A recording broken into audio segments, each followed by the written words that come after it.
ইয়েমেনের হুতি গোষ্ঠী এবার এক ভয়াবহ সামরিক অভিযানে তেল আবিবের একটি সেনা স্থাপনাকে ড্রোন দিয়ে আক্রমণ করেছে। আর সেই সঙ্গে লাল সাগরে মার্কিন নৌবাহিনীর দুটি যুদ্ধজাহাজে একের পর এক ক্রুজ মিসাইল ও ড্রোন দিয়ে হামলা চালিয়েছে। এই হামলার ফলে পুরো মধ্যপ্রাচ্যে এক নতুন উত্তেজনা সৃষ্টি হয়েছে এবং এটি বিশ্বব্যাপী নিরাপত্তা পরিস্থিতি আরও বিপজ্জনক করে তুলেছে।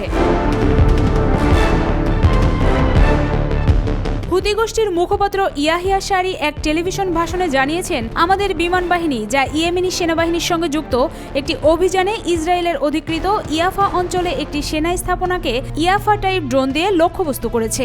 এই হামলার মাধ্যমে তারা শুধু সেনা স্থাপনায় আক্রমণ করেনি, বরং ইসরায়েলের ওপর তাদের প্রতিরোধের জোরালো বার্তা পাঠিয়েছে। হুতি গোষ্ঠী আরও জানায়, তারা লাল সাগরের দুটি মার্কিন যুদ্ধজাহাজে একাধিক ক্রুজ মিসাইল এবং ড্রোন দিয়ে হামলা চালিয়েছে।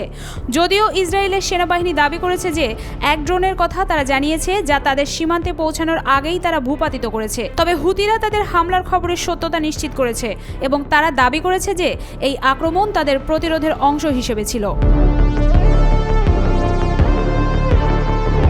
হুতি গোষ্ঠী বারবার ইসরায়েল সম্পর্কিত জাহাজ এবং স্থাপনাগুলোকে লক্ষ্যবস্তু করে তাদের প্রতিরোধ অভিযান চালাচ্ছে। মূলত গাজায় প্যালেস্টাইনি জনগণের ওপর ইসরায়েলের গণহত্যার প্রতিবাদে এই অভিযান চালানো হচ্ছে। তারা পরিষ্কার জানিয়েছে যে তাদের লক্ষ্য শুধুমাত্র ইসরায়েলের সামরিক স্থাপনা নয়, বরং প্যালেস্টাইনের প্রতি তাদের অবিচল সমর্থন প্রকাশ।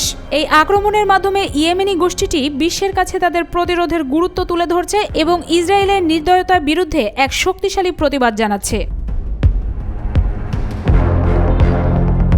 এদিকে যুক্তরাষ্ট্র এবং তার মিত্ররা হুতিদের এই হামলার তীব্র নিন্দা জানিয়েছে এবং ইয়েমেনে তাদের অবস্থান লক্ষ্য করে পাল্টা হামলা চালানোর হুমকি দিয়েছে। এই হামলার পর যুক্তরাষ্ট্রের পক্ষ থেকে জানানো হয়েছে, তারা তাদের প্রতিরক্ষা ব্যবস্থা শক্তিশালী করবে এবং এমন হামলার প্রতি আরও কঠোর প্রতিক্রিয়া দেখাবে। তবে এই হামলার ফলে মধ্যপ্রাচ্যে আরও এক উত্তেজনাপূর্ণ পরিস্থিতির সৃষ্টি হতে পারে, কারণ এটি যুক্তরাষ্ট্র এবং ইসরায়েলের সঙ্গে হুতিদের সম্পর্ককে নতুন করে চ্যালেঞ্জ করেছে।